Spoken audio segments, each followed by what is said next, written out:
Assalamualaikum warahmatullahi wabarakatuh.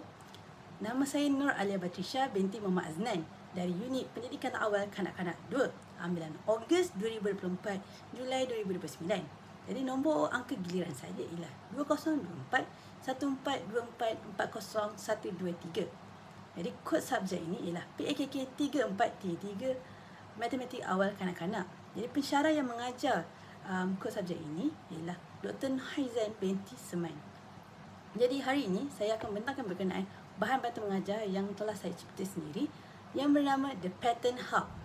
Explore and create. Jadi apa bahan bantu mengajar ini? Jadi mari kita saksikan. Kita pergi kepada apa itu bahan bantu mengajar ataupun dikenali sebagai BBM.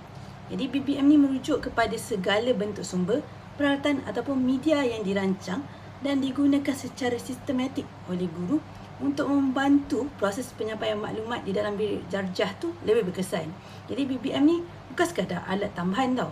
Malah ia merupakan instrumen kritikal yang bertindak sebagai pemudah cara ataupun facilitator untuk memastikan objektif pembelajaran yang berlaku tu dapat dicapai dengan lebih efektif dan lebih bermakna. Jadi fungsi utama bahan bantu mengajar ni adalah untuk membantu murid melakukan transisi kognitif daripada pengalaman konkret kepada pengalaman abstrak.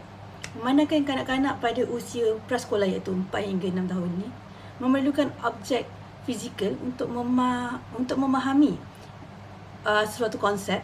BBM ni menyediakan bahan manipulatif 3D yang membolehkan murid untuk melihat, menyentuh dan mengenalikan maklumat matematik secara nyata sebelum mereka mampu untuk menterjemahkan ke dalam bentuk simbol atau teori yang lebih kompleks di peringkat yang seterusnya. Pada peringkat yang seterusnya, kita pergi kepada apa itu bahan bantu mengajar. Seterusnya kita pergi kepada analisis isu semasa ataupun isu dalam matematik awal ni, iaitu konsep matematik awal yang pertama, iaitu kesukaran transisi daripada konkret ke abstrak, macam saya cakap tadi kan.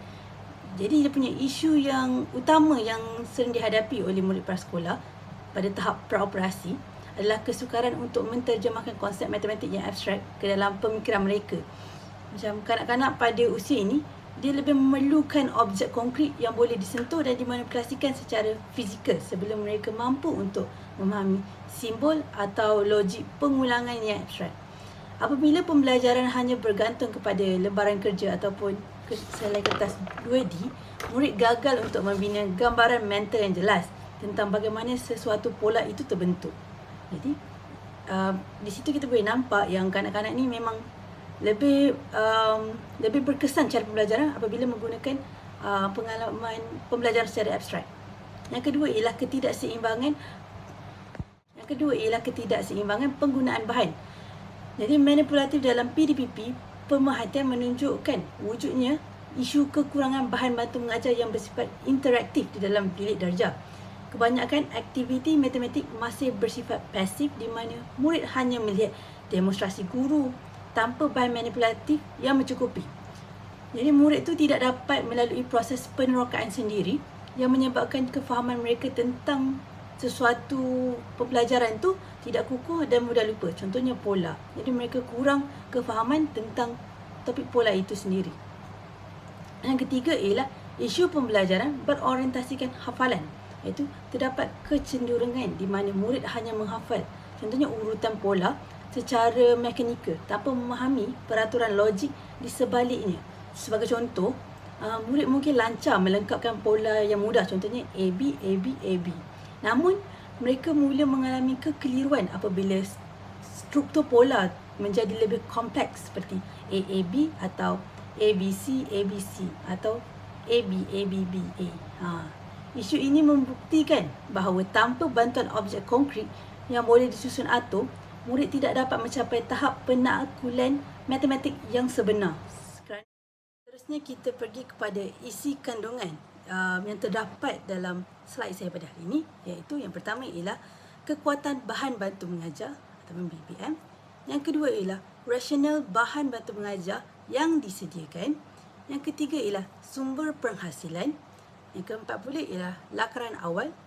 Yang kelima ialah nama, bahan dan juga kos penghasilan bahan bantu mengajar ini. Yang keenam pula ialah kebolehgunaan bahan. Yang ketujuh ialah ketahanan bahan. Ke-8 pula ialah promosi. Seterusnya kita pergi kepada kekuatan bahan bantu mengajar yang saya buat ini. Yang pertama ialah multisensory ataupun aktiviti hands-on lah. BBM ini tidak hanya bergantung kepada visual, malah melibatkan diri sentuhan dan pergerakan fizikal. Iaitu murid dapat memusing, mengepit, mencabut dan mencocok objek. Aktiviti seperti ini sangat membantu penyerapan maklumat yang lebih berkesan bagi kanak-kanak prasekolah mengikut gaya pembelajaran yang kinestetik, yang lebih kepada suka bergerak lah. Sebab yang kedua pula ialah penyerapan kemahiran motor halus yang lebih intensif lah. Itu hampir setiap stesen aktiviti yang saya buat ini seperti mengepit baju, mengepit kayu, mengepit baju, mengepit baju di pola tu, memusing blok, menyepit klip. Yang kedua ialah penerapan kemahiran motor halus yang lebih intensif. Itulah kekuatan bahan bantu mengajar saya. Itu hampir setiap stesen aktiviti, contohnya mengepit kepit kayu baju, memusingkan blok, memasukkan objek ke dalam chopstick. Dia dapat melatih otot-otot kecil tangan dan koordinasi mata tangan kanak-kanak. Ini adalah kekuatan tambahan kerana selain daripada belajar matematik, murid secara langsung bersedia untuk kemahiran menulis, iaitu pratulis, untuk mereka teruskan pembelajaran mereka. Yang ketiga ialah pembelajaran berbeza, iaitu PBM ini mempunyai flexibility tahap kesukaran, iaitu guru boleh menyesuaikan aktiviti mengikut tahap kognitif murid itu sendiri. Daripada pola yang paling mudah iaitu konsep ABAB kepada yang lebih mencabar, contoh ABC, ABC ataupun AAB atau ABB. Boleh menggunakan 3 atau lebih pola. Ini membolehkan murid yang lemah dan murid yang cerdik belajar menggunakan alat yang sama tanpa rasa rendah diri. Jadi alat ini pelbagai tahap boleh menggunakannya. Tidak hanya tertumpu pada satu tahap sahaja sebab ia lebih fleksibel. Soalan itu boleh berubah-ubah mengikut tahap pemikiran kanak-kanak itu sendiri. Jadi yang keempat pula ialah kreativiti murid lah. Jadi melalui aktiviti yang keempat iaitu stepping, dia macam seni catatan. Dan aktiviti yang kelima iaitu bina pola sendiri, iaitu masukkan objek dalam diri. BBM ini memberi ruang kepada murid untuk membentuk keputusan mereka sendiri. Jadi ini memberi mereka autonomi untuk membina keyakinan diri mereka dalam menyelesaikan masalah matematik secara lebih kreatif. Jadi yang kelima pula ialah apa kekuatan bahan bantu mengajar saya ialah bahan yang menarik dan juga mesra kanak-kanak. Jadi penggunaan elemen yang dekat dengan jiwa kanak-kanak itu sendiri, seperti buah-buahan, manisan iaitu kek ataupun aiskrim, dan tema BBQ, tema BBQ yang menjadikan pembelajaran tidak lagi terasa seperti pembelajaran yang formal, tetapi lebih kepada bermain yang bermakna, iaitu meaningful play. Macam sebab kita tahu kanak-kanak ni suka makan makanan, mereka lebih tertarik dengan makanan manisan. Jadi dekat bahan bantu mengajar saya, mereka dapat belajar juga pengelasan makanan, iaitu sayur-sayuran, buah-buahan, makan makanan manisan ataupun makanan yang tidak sihat lah, yang mereka selalu makan daripada zaman sekarang. Okey, seterusnya kita pergi pada rasional penghasilan bahan bantu mengajar yang disediakan. Jadi yang pertama ialah kurikulum prasekolah 2024, iaitu penyelarasan dengan kurikulum prasekolah yang terkini, iaitu KP, kurikulum prasekolah 2026. Jadi rasional utama penghasilan bahan bantu mengajar ini adalah untuk memastikan proses pengajaran dan pembelajaran PDP selari dengan kurikulum prasekolah 2026. Bahan ini direka khusus untuk memenuhi standard pembelajaran KF 2.1.2, iaitu melatih murid untuk membina pola dengan menggunakan pelbagai objek di persekitar mereka. Jadi melalui reka bentuk visual yang jelas dan menarik. BBM ini membantu murid untuk memerhati corak pengulangan dengan lebih kritikal. Seterusnya, memberi ruang kepada mereka untuk menerangkan logik di sebalik pola tersebut secara lisan dengan lebih yakin. Yang kedua pula ialah memudahkan transisi daripada konkret ke abstrak matematik, iaitu sering dianggap sebagai subjek yang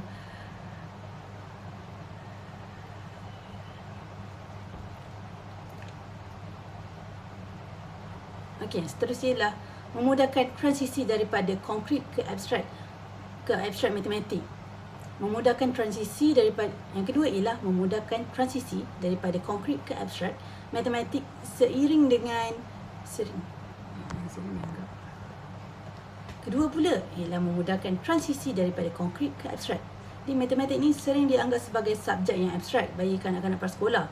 Jadi oleh itu BBM ini disediakan sebagai jambatan untuk menjelaskan konsep pengulangan melalui penggunaan bahan manipulatif iaitu objek nyata. Dengan membolehkan murid melihat dan menyentuh logik matematik melalui pergerakan fizikal mereka seperti memusing blok ataupun mengepit baju ke warna, mereka dapat membina sendiri gambaran mental yang kukuh sebelum beralih kepada teori, beralih kepada konsep yang lebih mendalam ataupun teori matematik yang lebih kompleks di masa hadapan. Jadi yang ketiga ialah menyokong perkembangan holistik melalui kemahiran motor halus. Selain fokus selain fokus kepada kognitif, rasional BBM ini juga adalah untuk memantapkan aspek perkembangan fizikal murid secara holistik. Setiap stesen yang terdapat pada BBM ini telah mengintegrasikan latihan koordinasi mata dan tangan dan pengukuhan otot kecil jari. Aktiviti seperti mencucuk buah clay, menggunakan chopstick atau menggunakan pengepit baju bertindak sebagai persediaan awal yang sangat penting bagi kemahiran menulis kanak-kanak, di mana kekuatan motor halus ini adalah kunci untuk kesediaan murid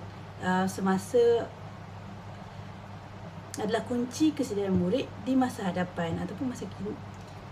Kekuatan motor halus adalah kunci utama kesediaan murid untuk pergi ke peringkat yang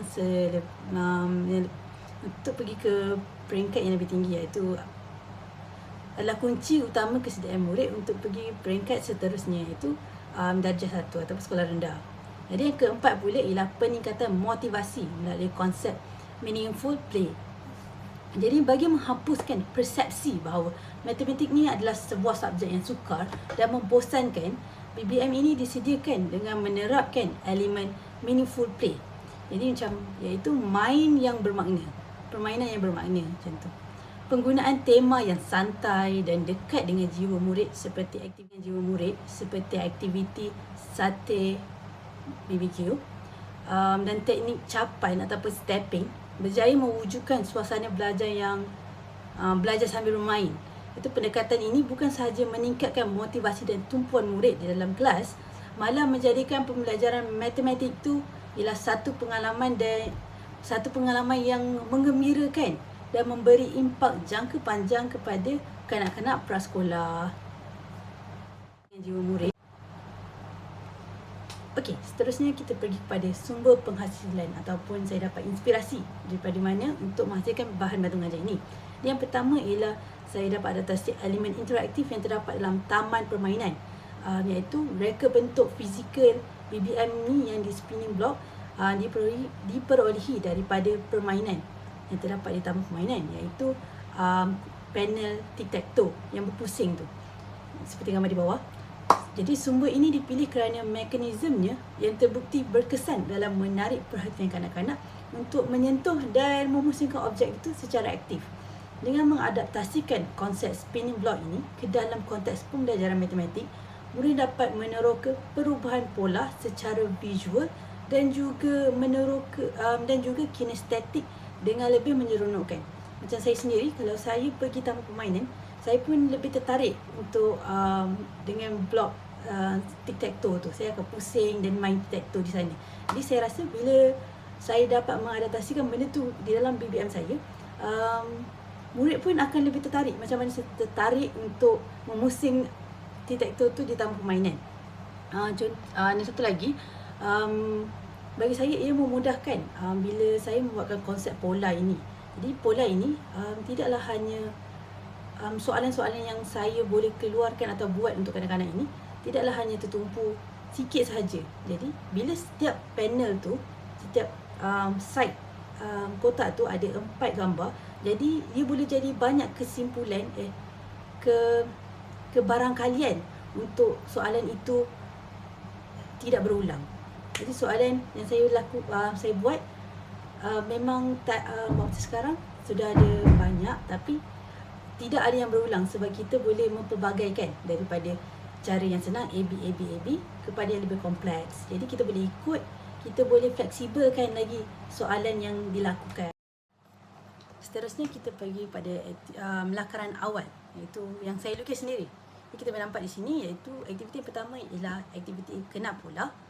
Yang kedua pula ialah tiru pola. Yang tiru pola ni yang saya dapat daripada panel tic-tac-toe di taman permainan, daripada sumber penghasilan saya kan. Sumber penghasilan. Yang ketiga pula ialah aktiviti lengkapkan pola, yang mana saya dapat daripada aplikasi TikTok tadi tu.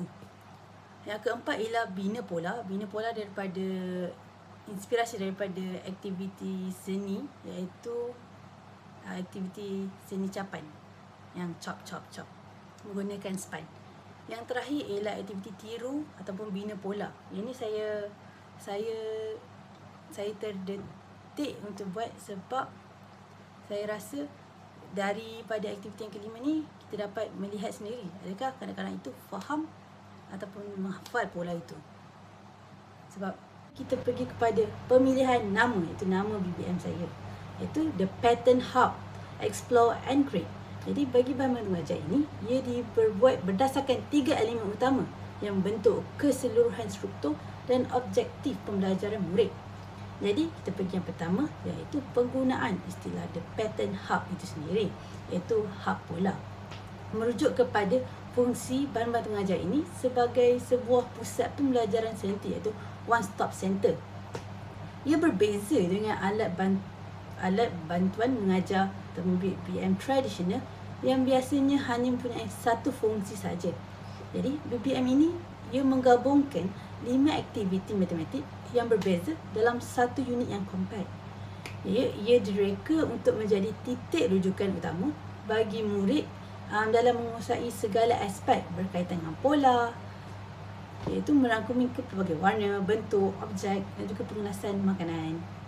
Jadi itu yang kedua, iaitu perkataan explore itu sendiri, iaitu teroka, di mana ia mewakili fasa awal pembelajaran di mana kanak-kanak ini ataupun murid ini didorong untuk melakukan inquiry dan penyiasatan. Melalui aktiviti seperti spinning block dan missing pattern, murid diberi peluang untuk meneroka hukum-hukum pola yang telah disediakan secara fizikal.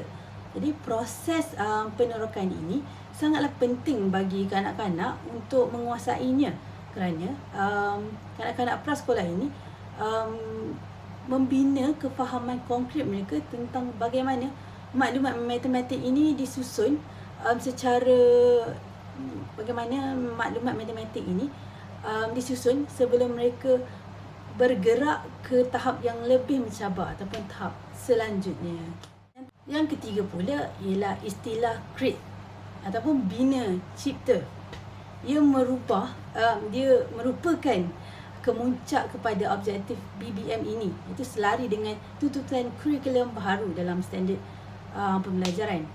Ia membina pola dengan menggunakan objek.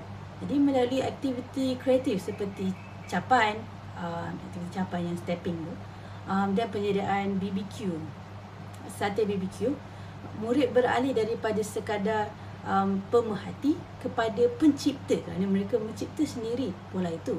Jadi mereka diberi autonomi sepenuhnya untuk mengaplikasikan pengetahuan yang telah diterokai bagi membina susunan pola mengikut kreativiti dan imajinasi mereka sendiri. Jadi secara keseluruhannya, nama ini mencerminkan sebuah model pembelajaran yang lengkap bermula daripada pendedahan maklumat, proses penerokaan yang aktif sehinggalah kepada penghasilan idea yang kreatif dan mandiri. Tapi di setiap aktiviti ni juga ada nama-nama tersendiri. Yang nama dia Pattern Hub Explore and Create ni ialah nama besar BBM itu.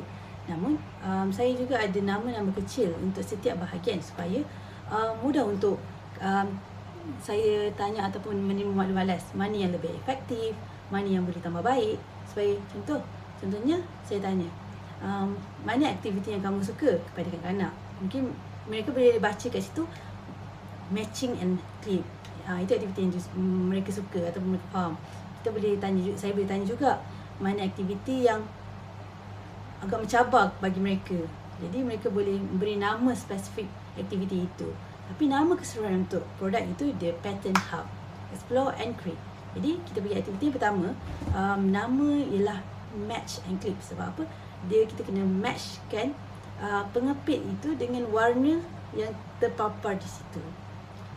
Jadi senang saja dia match and then clip. Yang kedua ialah spinning block.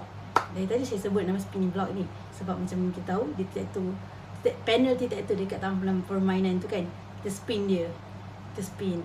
Ini sama juga spinning block nama dia. Yang ketiga ialah missing piece, iaitu ada bahagian-bahagian yang hilang. Jadi kanak-kanak itu perlu melengkapkan pola itu untuk melengkapkan perkara yang hilang tu. Sebab itulah nama dia missing piece.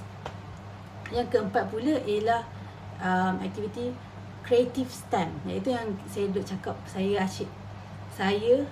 cakap berkenaan dengan aktiviti capan ataupun stamp. Inilah creative stamp nama aktiviti saya, di mana mereka mencipta pola sendiri menggunakan span. Jadi kat situ kita boleh saya boleh tengok kreativiti mereka dalam pemilihan bentuk dan warna. Yang terakhir pula ialah food satay BBQ, di mana di sini ia menarik bagi saya kerana saya menggunakan lidi, chopstick. Jadi chopstick tu teringatkan saya kepada sate.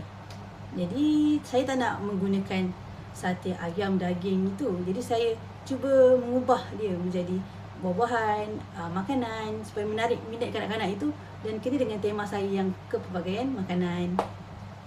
Tapi masih menggunakan konsep BBQ. Itu macam seperti panggang di atas dapur.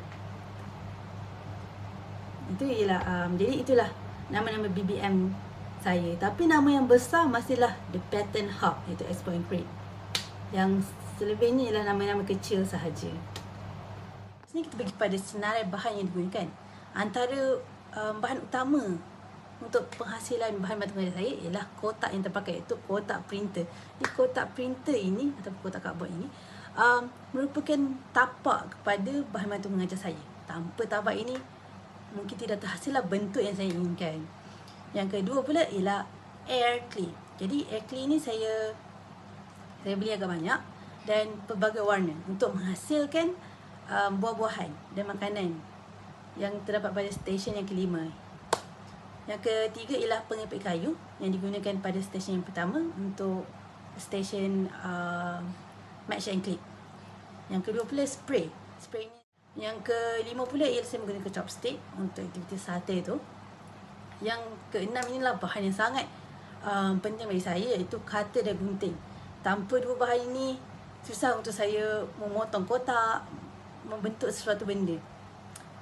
Yang keenam pula ialah yang ketujuh, maafkan saya, ialah span untuk saya membentuk. 8 ialah bola pom-pom. Bola pom-pom ini saya gunakan sebagai hiasan. Okey, kita pergi pada kos yang digunakan untuk menghasilkan BBM ini. Itu yang pertama ialah spray putih, kuning dan juga biru berharga RM15. Untuk 3 spray itu berharga RM13. Air clay RM7.80. Pengepit kayu RM2.60. Refill hot glue gun RM3. Yang kelima pula ialah bola pom-pom untuk hiasan tu ialah RM6.20. Dan yang terakhir ialah kotak tak ada harga kerana kita semula ataupun ambil daripada bahan-bahan pakai. Dan banyak juga bahan-bahan yang lain yang tidak termasuk dalam list kerana saya tidak beli. Ia memang bahan yang sedia ada. Saya memang sedia ada. Jadi saya hanya menggunakan bahan-bahan itu untuk daripada saya buang. Jadi kita semula untuk menggunakannya di dalam BBM. Jadi sebab itulah kos untuk masukkan bahan BBM ini tidaklah begitu mahal. Jadi jumlahnya berharga RM34.60. Seterusnya kita pergi kepada kebolehgunaan bahan. Jadi yang pertama ialah kepelbagaian mod pembelajaran mengikut kesesuaian murid. Kerana bahan mata mengajar ini mempunyai tahap kebolehgunaan yang tinggi kerana ia direka secara fleksibel untuk pelbagai mod pembelajaran di prasekolah.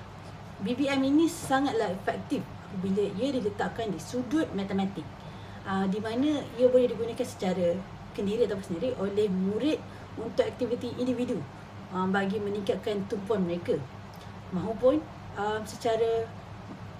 ia boleh dilakukan secara kolaboratif dalam kumpulan yang kecil. Hal ini membolehkan guru untuk menguruskan kelas dengan lebih cekap melalui sistem stesen pembelajaran yang lebih teratur. Jadi kita pergi yang kedua pula ialah adaptasi tahap kognitif, iaitu mengikut keupayaan individu.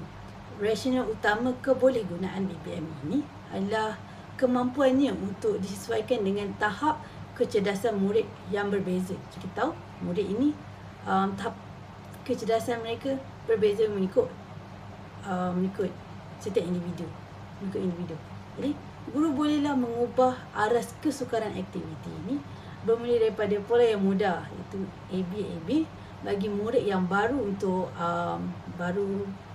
mengenali pola dengan menggunakan konsep urutan, sehinggalah kepada pola yang lebih kompleks seperti ABC ataupun AAB ataupun ABB bagi murid yang memerlukan cabaran kognitif yang lebih tinggi. Jadi, tahap mereka sudah lebih tinggi daripada pola-pola yang mudah, iaitu ABAB.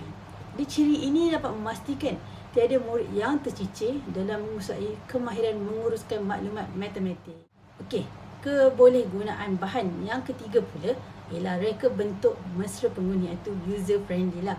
Di BBM ini mementingkan autonomi murid melalui sistem cabut dan pasang yang sangat ringkas dan intuitif. Sistem ini bukan sahaja memudahkan mengendalikan bahan oleh tangan kecil kanak-kanak tu, malah ia berfungsi sebagai alat untuk penilaian kediri, iaitu self-correction. Murid dapat mengenal pasti dan membetulkan kesilapan susunan mereka secara serta-merta tanpa perlu bergantung sepenuhnya kepada bantuan guru. Macam dia kena tunggu guru tu padam ke, betulkan dulu baru mereka boleh betulkan. Tidak, ini mereka boleh betulkan sendiri secara langsung. Sekaligus ini dapat membina sifat berdikari dalam proses pembelajaran kerana mereka tidak hanya bergantung pada cikgu untuk membetulkan kesilapan mereka.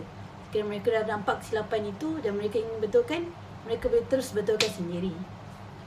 Jadi yang keempat pula ialah integrasi merentas kurikulum yang versatile, iaitu kebolehgunaan bahan ini melangkaui subjek matematik awal semata-mata. Maksudnya bukanlah sekadar matematik sahaja. Ia menerusi strategi integrasi merentas kurikulum, iaitu EMK. Jadi sebagai contoh, aktiviti stepping ataupun capan tadi boleh diintegrasikan dalam subjek seni visual untuk membina kreativiti kanak-kanak.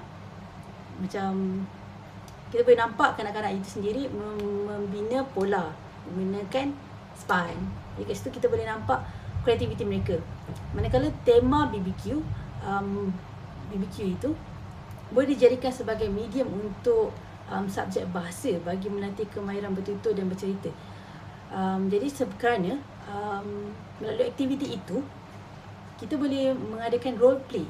Contohnya dalam aktiviti BBQ itu kan, dia ada dua aktiviti. Dia antara membina pola ataupun buat pola.